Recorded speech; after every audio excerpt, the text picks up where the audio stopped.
I am trying to use Nordshleife to train at being better at sim racing. In the last video, I went through 4 different cars, setting a time for each, and set a best time at 10 minutes, 45 seconds, and 233 milliseconds. Today I'm going through another 5 cars to see if we can beat that and help train myself on a variety of different vehicles. Now, the first vehicle we have here is called the Arima Hestia. As you can see, it is very clearly a minivan. This thing has 132 horsepower, a 2-liter inline-4 engine, and it has an automatic gearbox, unfortunately. Now you may notice, in the last video I declined to include any UI elements, but someone suggested that I try including them here, as that gives you a sense of what I am actually doing with my pedals and wheels. So at the bottom you can see my steering input, where the orange bar represents like how aggressive my steering is, whereas the red bar is the forced feedback, which is basically the force the wheel applies to resist my turning. Then in the bottom left we have the various pedals, the clutch, the brake, and the throttle. Bottom right shows both our airspeed and our revs and speed and that sort of thing. And then on the left we have brake thermals.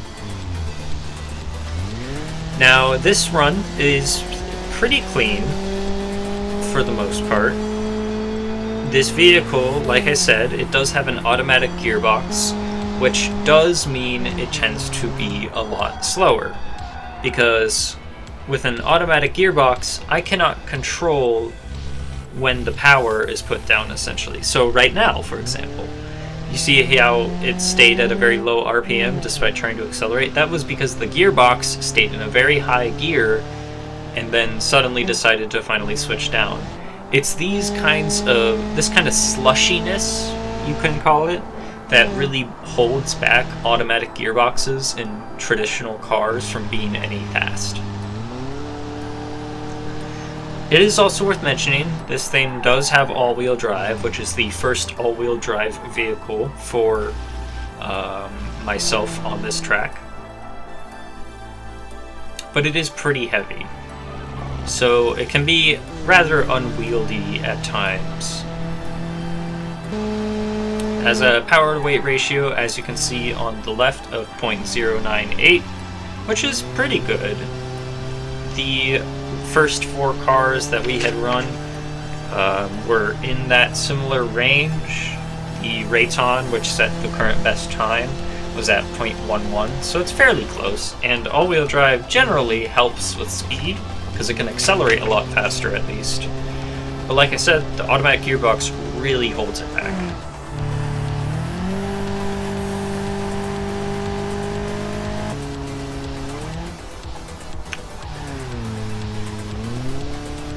The minivan controls pretty decently. It's obviously not a track car per se, so it can be a bit all over the place. This is also the first truly modded vehicle that we're running around the track. I have installed many different vehicle mods for the purpose of this sort of series of videos. So if there are vehicle mod recommendations that you have, feel free to comment them, because I am certainly willing to check them out and maybe use them in the future. Now you might be wondering, why am I doing a minivan? A minivan is, well, a minivan. It's not a race car. And the idea of this is, in part, yes, to learn how to sim race, but also just to get a good handling of vehicle handling in terms of a video game. And that means testing a wide variety of vehicles. As we enter into the last few turns here, I overcooked it a little bit and understeered straight into a wall, unfortunately. However, the damage was not too severe, and it's of course right at the end.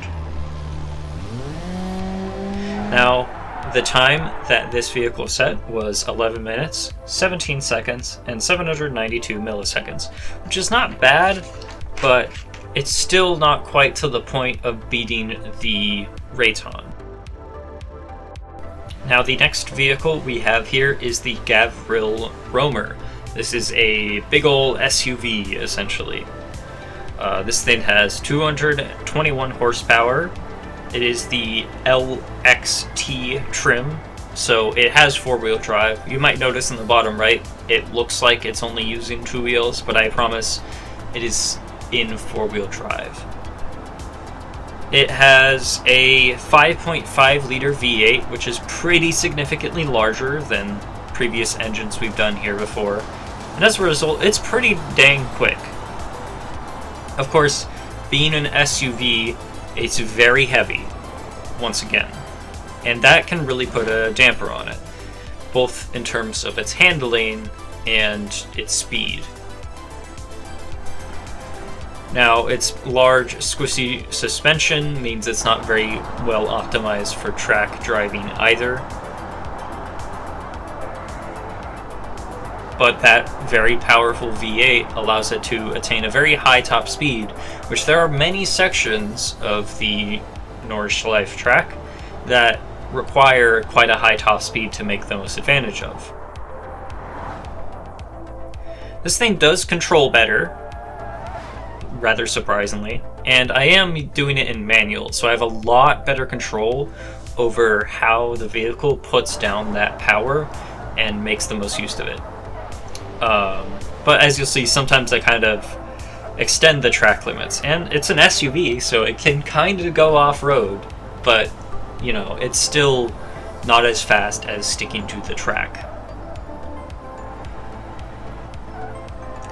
From this point forward, I am likely going to stick with manual cars, now that I've gotten a good grasp on being able to sort of pay attention to when I need to switch gears.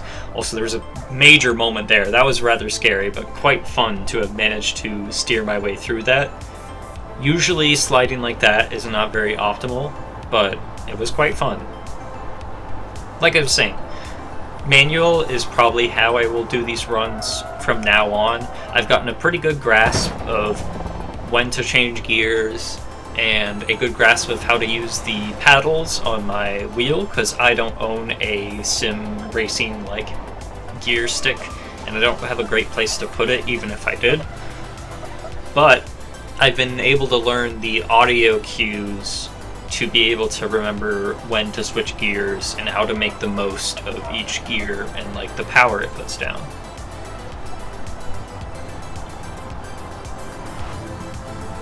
This thing does also have ABS, I believe, meaning slamming on the brakes won't lock up the brakes necessarily. You can hear a lot of tire squeal here.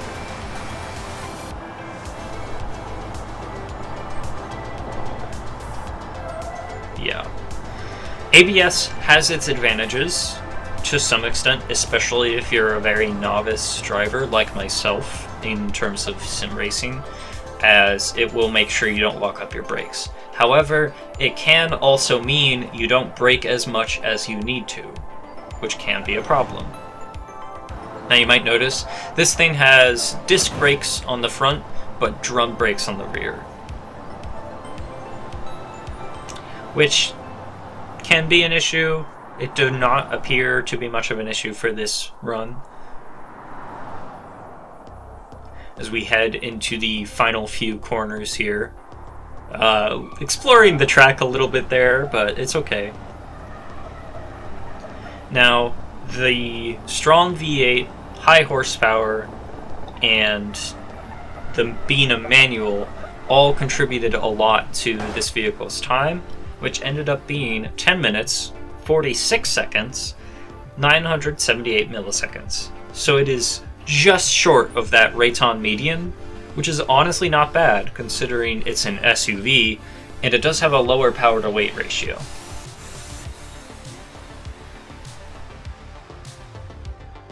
Now the next vehicle is the Burnside Special. This is specifically the 252 V8 Sport, which realistically speaking, it's quite a low-end V8 for this model of car. This thing is rear-wheel drive, and as you can see, it has a very low power-to-weight ratio of only 0.066, so it's not going to be very fast.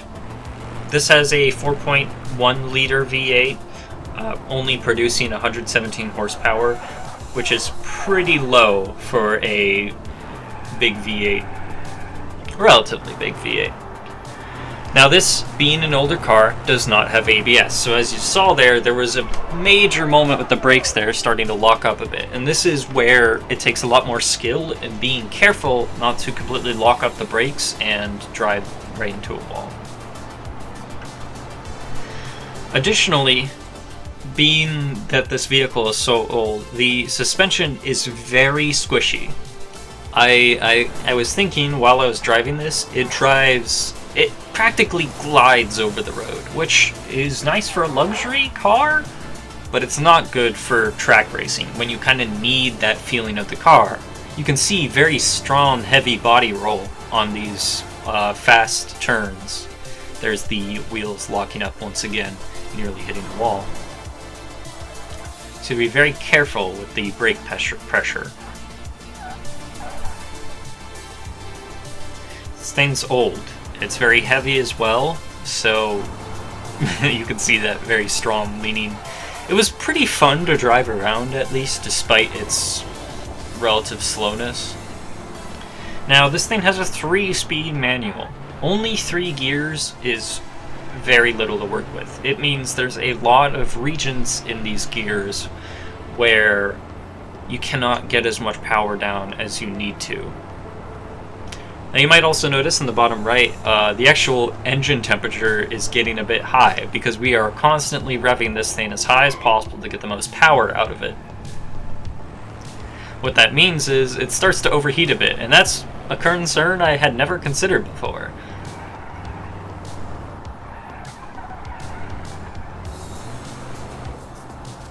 Sadly, the relatively low power means it's kind of difficult to throw it around, but there was a bit of a moment there where it kind of let the tail end slide a bit. In the future, it's not like I'm only going to use a vehicle sort of model once. I will probably use multiple trims of vehicles in the future. Currently, I've been focusing on fairly base level trims. So in the future, there might be another version of this Burnside Special that is more race-oriented that we could give a shot. So we go through the second carousel here, not too many difficulties.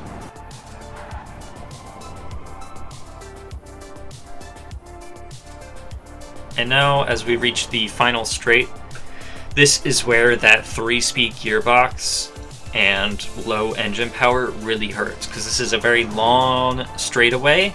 You need as much top speed as possible, and this thing only cracked maybe 90 miles an hour. Going through the final turns here, once again the brakes lock up quite a bit. These are drum brakes as well, which seem to be much easier to lock up. But as we go through the final corners here, make it across the finish line, relatively stress-free, no accidents at least. This thing got a 12-minute, 7-second, 337 millisecond time, which is pretty slow, and is, I think, the new slowest run of all of them, yes. But that's okay. The next vehicle is the Bruckle Legrand. This is specifically the quote-unquote Sport S model.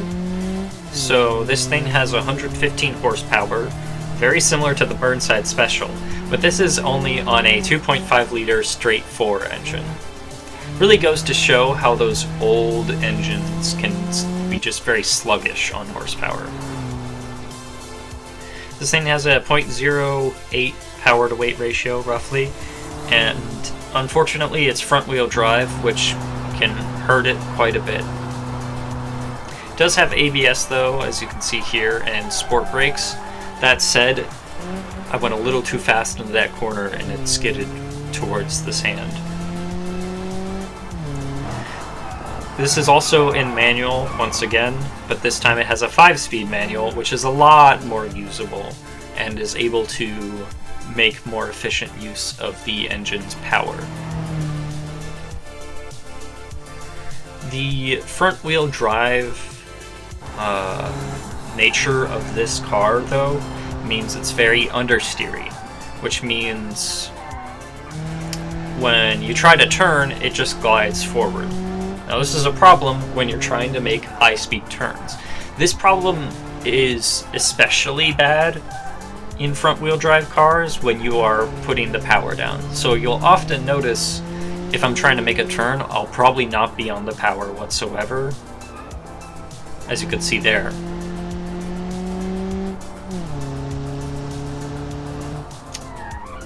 All that said, this vehicle is a much better handling vehicle than that Burnside. It's, after all, a bit more sporty, so it can go a decent bit faster. The engine, while being decently powerful for this vehicle's size, is not the most powerful, and that can really hurt the top speed once again.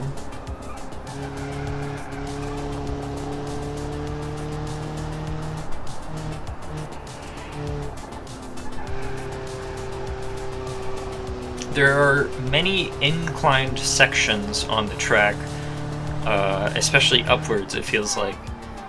And that can make it really difficult on any car that doesn't quite have enough power.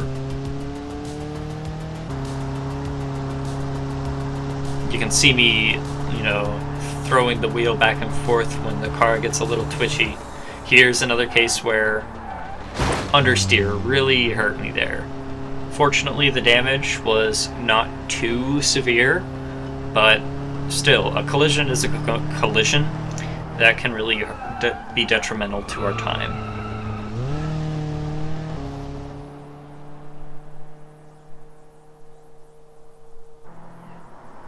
Once again, another understeer moment with the vehicle trying to go fast through these turns.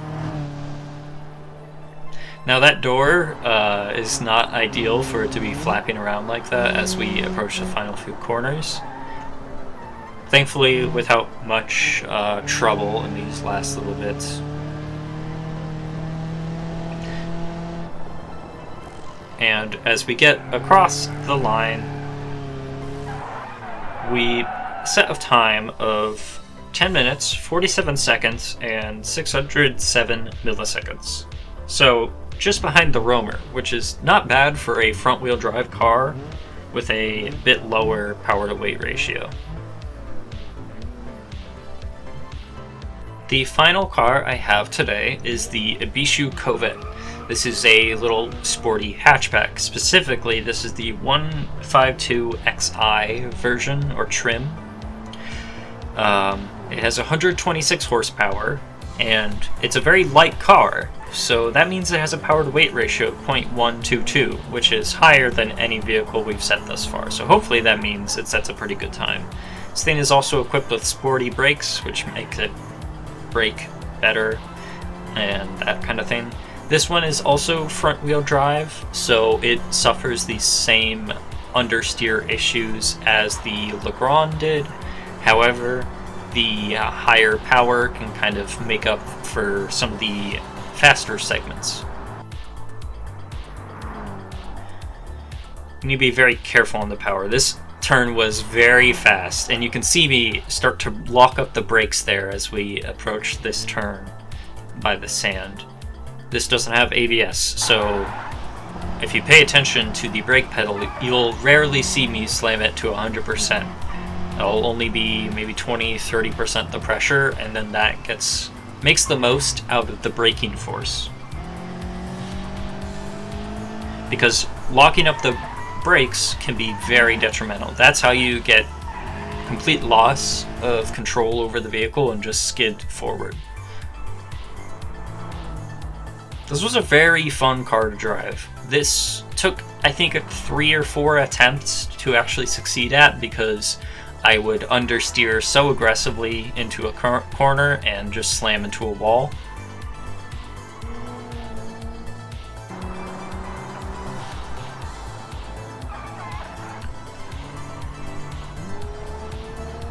It's a very careful balancing act of trying to make the most of its power and speed while also trying not to crash and stay on the ideal racing line.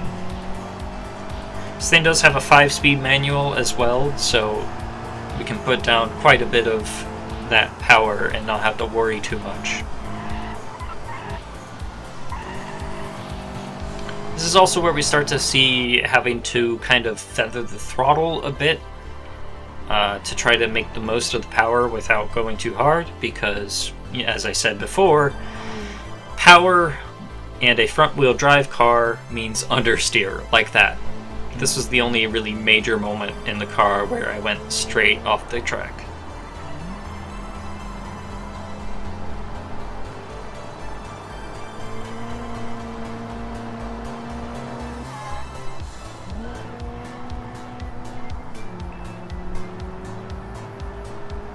You can see there, I started to feather the throttle and the brake kind of together to try to get my speed at the optimum level so that I could get out of there as quickly as possible. As we finally approach the final straight, we can make the most use of this car's power and lightweight, going very fast down the final straight. As we approach the final few corners here, pretty clean run overall, apart from that one moment going off the track. This is, like I've said before, my view that I'm using to drive these cars. And as we hit the line, this car set a 9-minute, 49-second, and 219 millisecond run. So it is now the new fastest car of all the vehicles I have run around Nordshleife. Alright, looking at the final standings here, at the front we have that Abishu Kovet run, then the Rayton Median from the last episode, then the Romer and Legrand, the Moonhawk, the Minivan, the Pessima, and the Volkswagen Golf, and finally that old Burnside Special. If you have any suggestions for vehicles that you would like to see on this leaderboard, please feel free to suggest them, and I hope you enjoyed.